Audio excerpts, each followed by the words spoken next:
Oğlum ben şu dedim ki bu kadar ne dolu bir bastırdı bir çözdüğünü yok diyor.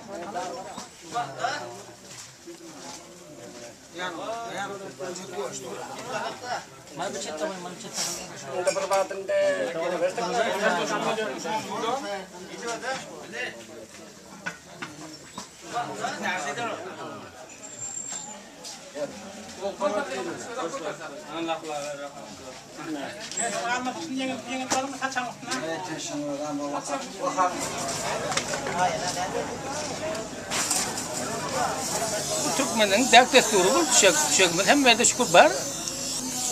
Ata-babadan galyny kaydamız bul, oturuşuyor, yiyor, cemleşiyor, örlüyor. Bayram günü bildiler.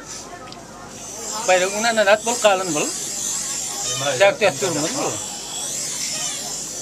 Yitirmen ata-babadan beri saklap gelip oturuyor hala.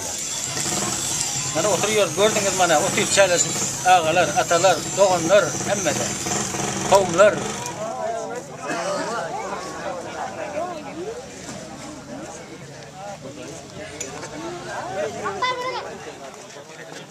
Abi, saya